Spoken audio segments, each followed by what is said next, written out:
What's up, y'all? How's it going? I'm Nublato, and thanks for tuning into my review of Once Twice Melody by Beach House. As some of you may know, Beach House is a duo consisting of two members, Victoria Legrand, who is known for her lead vocals on almost all the songs they put out, and Alex Scally, who is known for his shoegaze-esque guitar playing and occasional backup vocals. They are from Baltimore, Maryland, and have been well known in the music industry for years with their acclaimed albums such as the self-titled debut album, Beach House, Devotion, Teen Dream, Bloom, Depression Cherry, Thank Your Lucky Stars, and their most recent full-length album, 7. I've been a fan of a majority of the music they put out in the past, such as their efforts on the album Depression Cherry, and my favorite from the catalog thus far, Bloom. One of the things that I like about their music is their ability to create such a dreamy and psychedelic atmosphere with each of their projects, and yet make them feel intimate with the subject matter that they touch on in their lyrics. And from what I've listened to, Bloom was that fully brought together project with all the qualities that I mentioned, and the first time that I listened to Bloom will always be a vivid memory in my head. I had been looking forward into getting into their 8th studio album, Once Twice Melody, since it was announced. I had refrained from listening to it upon its initial releases, so I made the choice to make this review done by each chapter the album has. Beach House seems to keep similar themes in their lyrics that they've talked about before, like mentioning love and relationships. On this project, they seem to go through different stages in a relationship on each disc of the record. The first chapter introduces us to the main character of the relationship and the initial thoughts involved. The second disc has the main character give more detail on the trials and tribulations of the relationship as it leads towards the breakup. Disc 3 is where the main character attempts to move on while she struggles to let go of memories associated from the past relationship. And Disc 4 initially has her seemingly moved on the track finale, but as this part of the album progresses, she seems to go back to the old lover or potentially move on to another person. On the first disc, we have the tracks Once Twice Melody, Superstar, Pink Funeral, and Through Me. For me personally, this has to be the strongest disc on the album. This could be due to it being at the start of the project and it just grew on me the more that I listened, but I do believe that these tracks are the strongest among the rest.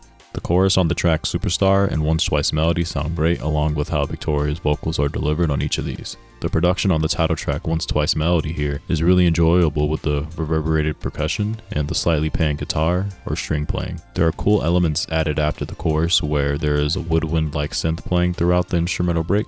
And I'd say the favorite from this first chapter would have to be Pink Funeral, with the dark wave aesthetic it goes for, along with the sound choice on the synths and the light sub bass introduced at the beginning of the track. And the strings introduced in the track are a great addition to this instrumental. The least favorite on this chapter for me would be Through Me, but I do enjoy this track overall.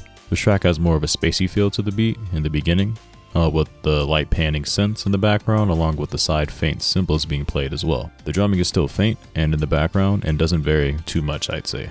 The second chapter of their album features the tracks Runaway, ESP, New Romance, and Over and Over. This disc continues to keep me engaged with the project, especially starting off with the track Runaway.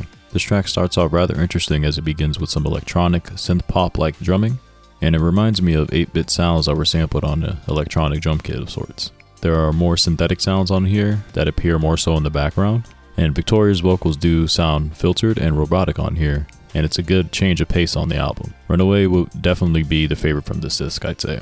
I do like the track's ESP with its slower tempo and lightly strummed acoustic guitar, the track New Romance with Victoria's performances on the verses she gives, along with the bright instrumental, and it feels pretty lively with the synths appearing throughout. And the track Over and Over with its dope bouncy drum pattern, while Victoria gives some cool lyrics on the third verse with the melody she chooses, and her speaking on flowers she mentioned on the track. Although I like the 3 tracks mentioned on similar levels, Over and Over does seem to drag on the instrumental to 7 minutes long, which feels unnecessary for the track's length.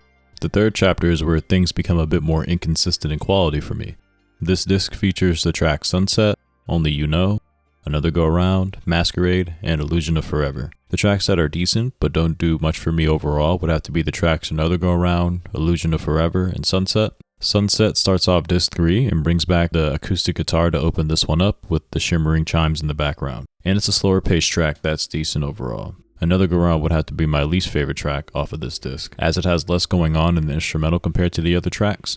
Again, there are guitars, bass, and percussion that are heavily cloaked in effects to make a dreamy atmosphere on the track, but the small amount of lyrics here, along with the repetition, makes it the weakest song on the whole album for me. And the track Illusions of Forever does have some cool drums as the track's introduced, but they lack in variation as the track continues. Also, I do like how textured the synths are on this track, but I'm not a fan of how Victoria's vocals and the added effects mesh together as she comes in with the first verse, and it definitely gets a bit noisy for my taste. For some of the positives on this chapter, some of my favorite tracks on the album would have to be the tracks Masquerade and Only You Know. Only You Know brings out the pace a bit, with the drumming being a bit more pronounced than the tracks that preceded. I do like the refrain they go for on here with them stuttering "Don't Blink," and the drumming definitely adds to this instrumental as a whole, and the synthesizers bring the track together. I do like how the lyrics give me a warm feeling as Victoria mentioned summer and sunbeams on the bridge on here. It makes you feel like if this track had a color palette, it would be various shades of orange, like a gradient sunset of sorts. And on the track Masquerade, I like how it opens up with some faint echoed vocal samples, and I like the sound choice on this instrumental with the gong-like sounds that appear throughout, the dark synths, choir vocals, and the drums. Although the drum pattern on this instrumental is a pretty standard one, I like how pronounced it is on this track, as many of the other tracks prior leave the drums in the background more so. So this disc has some cool moments, but the weaker tracks make this disc the least desirable of the bunch of chapters put together. On the last chapter, we have the tracks Finale, The Bells, Hurts to Love, Many Nights, and Modern Love Stories. This chapter picks up the consistency and quality to finish up the album. The song Many Nights and Modern Love Stories are highlights on this chapter for me, and on the track Many Nights, it features guitar playing and drums that slowly fade into the instrumental alongside the marimba sounding instrument that is played in the beginning of the track. Victoria's vocal approach on the track is a more laid back one, and I think it fits well with the sound choice on here. The faintly added bells and synths on here are a great choice to add to the instrumental in my opinion. And the track Modern Love Stories opens up with some dark synths that sound similar to an electric guitar of sorts. They bring back the pronounced drumming on this one, and I think I'm starting to like more of this from Beach House as opposed to the drums being in the background on most of their music. The first instrumental is really cool and dark, and maybe another one of the favorites on the album. And the second half of the instrumental is led by some background synth chords and electric and acoustic guitar. The drums are a bit more faded back on this track, but still present enough to keep me engaged. And I like how all the elements mentioned seem together so well on this track. It is definitely a strong way to end the album, and I'd say it's my favorite track from this chapter. The track Finale starts off with a pretty barren instrumental and adds chime-like synths along with some additional sub-bass. The drums here are a bit more primal, and I like that approach on this track since for me, it separates itself from the track list to introduce the finale of the project. First to Love is a decent track as well with its gamer-like synth keys and the added choir vocals, 16th note hi-hats, and wobbly synth keys to keep the track interesting as it progresses. The drums aren't the best in sound choice to me, and they have a pretty standard drum pattern throughout. And the pattern chosen doesn't justify the repetition, but that's just what I think. My least favorite from this chapter would have to be on the track The Bells. This track brings back the acoustic guitars with the usual background synth cores they have throughout the track list, and the only type of percussion on this track is the bells that are played pretty infrequently throughout the track. Victoria's vocals are pretty standard and don't stand out much compared to her other vocal performances on the track list. I'd say I found the experience of listening to this album pretty good overall. Although there are a few tracks where I felt that there could have been more variation to them, Beach House has the ability to keep me entertained with their best neo-psychedelic-like tracks that make me feel like I'm being dragged through a bright, tie-dye vortex that just keeps going on non-stop. I'm also a bit disappointed that they appear to be keeping it on the safe side by sticking to their core style for a lot of the songs on here, but they show that they have a talent for the sound that they've created, and I'm a fan of theirs for this reason.